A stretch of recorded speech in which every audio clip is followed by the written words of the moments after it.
Berita selingkuh artis itu nggak bisa habis ya nggak sih? Bikin orang-orang jadi trust issue tahu. Soalnya katanya sekalinya selingkuh tuh pasti selingkuh terus. Apa iya? Masa sih? Ternyata ada studinya loh. Menurut penelitian di tahun 2017 berjudul Once a Cheater, Always a Cheater, Serial Infidelity Across Subsequent Relationships membuktikan bahwa kecenderungan itu emang benar. Dari 484 responden dewasa, hasilnya orang yang udah pernah selingkuh di suatu hubungan itu probabilitasnya 3 kali lebih tinggi untuk selingkuh lagi di hubungan selanjutnya dibanding orang yang belum pernah selingkuh. Tapi perlu diperhatikan kalau ini tuh korelasi ya, bukan kausalitas gitu. Jadi ada korelasi positif orang yang selingkuh tuh akan selingkuh lagi, tapi bukan berarti karena dia selingkuh itu penyebab dia selingkuh lagi. Tapi kenapa sih orang tuh selingkuh? Sebenarnya bisa berubah nggak sih orang yang suka selingkuh tuh? Akan aku bahas lengkapnya di Geolah Pro Kontra.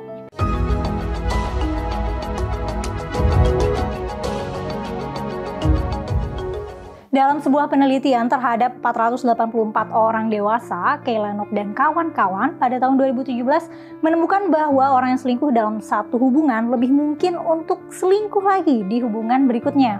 Studi ini menggunakan desain longitudinal yang berarti peserta yang sama diamati sepanjang waktu tanpa dipengaruhi. Nah, ini memungkinkan peneliti untuk melihat apakah orang selingkuh dalam satu hubungan lebih mungkin untuk selingkuh lagi di hubungan berikutnya. Nah, bahkan hasilnya tuh ternyata tetap konsisten meskipun setelah mengendalikan faktor lain kayak usia, jenis kelamin, dan pendidikan.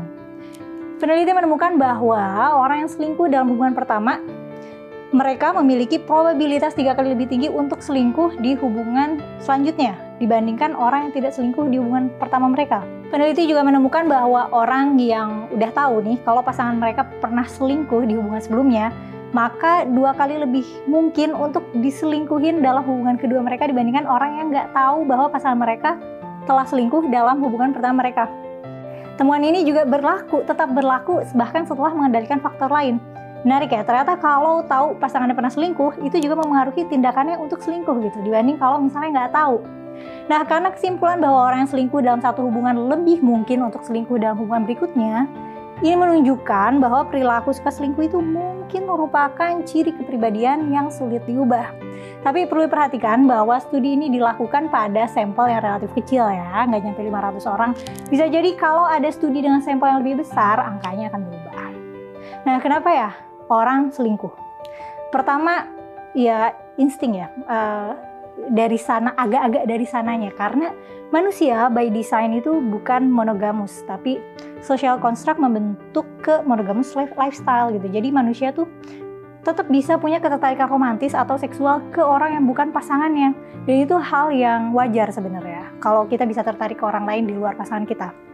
Nah, alasan-alasan lainnya bisa beragam ya. Ada yang emang gak puas sama hubungannya jadi cari kepuasan tempat lain. Tapi ada juga yang hubungannya tuh baik-baik aja, bahagia-bahagia aja, tapi tetap cari kesenangan di tempat lain. Ya alasannya bisa apa aja, mau itu hilaf atau terencana. By design, manusia emang bisa tergoda atau tertarik sama ide selingkuh. Yang ngebedain peselingkuh sama yang bukan, peselingkuh itu jatuh nih ke godaannya. Yang gak selingkuh punya self-control yang lebih bagus dan lebih bisa megang komitmennya. Nah terus emang iya gak bisa berubah. Kalau secara angka, tadi kan emang cukup tinggi ya probability-nya untuk selingkuh lagi. Tapi kan itu probability ya, which means ada probability juga untuk nggak selingkuh lagi meskipun rendah. Tapi apa sih cirinya? Menurut Tammy Nelson, seorang couple terapis dan penulis buku The New Monogamy Redefining Your Relationship After Infidelity, menurut dia pelaku perselingkuhan yang merasa bersalah banget karena udah menyakiti orang yang dia sayang, berasa bersalah karena melakukan perselingkuhan dan perselingkuhannya itu karena hilaf, dan dia berusaha banget untuk dapat maaf dari pasangannya, dan dia juga aware kalau tindakannya itu salah dan rusak. Nah itu ciri-ciri orang bisa berubah karena pengalaman selingkuhnya itu adalah pengalaman yang buruk buat dia dan bikin dia berisiko kehilangan hubungan yang berharga sama pasangannya. Nah lumayan bikin kapok nih pengalaman selingkuh yang kayak gini dan bikin orang nggak mau selingkuh lagi. Kalau menurut Karen Goldstein, konselor pernikahan yang berbasis di Los Angeles, dia bilang gampang banget untuk mencirikan pelaku selingkuh yang bakalan selingkuh lagi. Kalau misalnya pelaku selingkuhnya itu take responsibility dan mau berusaha memperbaiki hubungan dan mau mempelajari dirinya sendiri, kenapa kok bisa melakukan kesalahan itu? Nah itu ciri dia bakalan setia nih ke depannya. Tapi kalau si pelaku selingkuhnya itu nggak mau introspeksi diri dan malah nyalain pasangannya ya, misalnya dia kurang perhatian atau kurang apa, atau dia nyalahin keadaan, pokoknya dia nggak owning his mistake, ya udah itu bakat-bakat bakal selingkuh lagi. Pernyataan ini juga disetujui oleh Sherry Meyers, terapis keluarga yang nulis buku berjudul Chatting or Cheating, How to Detect Infidelity, Rebuild Love and Affair-Proof Your Relationship.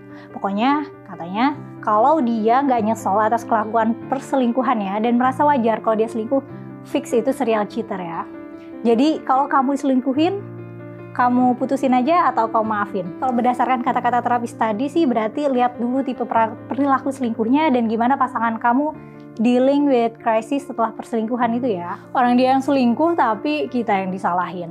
Kan masalah apapun di dalam hubungan itu solusinya itu selingkuh tuh nggak pernah jadi solusi yang ethical. Tapi kalau misalnya dia menyesal, merasa bersalah, dan menunjukkan effort untuk memperbaiki hubungan, kasih kesempatan kali ya, maafin dulu. Kalau menurut kamu gimana nih? Perselingkuhan itu suatu kesalahan yang bisa kamu maafin? Atau ya pasti kamu tinggalin aja gitu? Atau mungkin kamu anggap perselingkuhan itu wajar? Tulis pendapat kamu atau ceritain pengalaman kamu di kolom komentar ya. Makasih sudah menonton sampai habis. Aku Mela pamit dulu. Jangan lupa untuk like, share, dan subscribe Geolife ya. Sampai ketemu di episode selanjutnya. Dadah!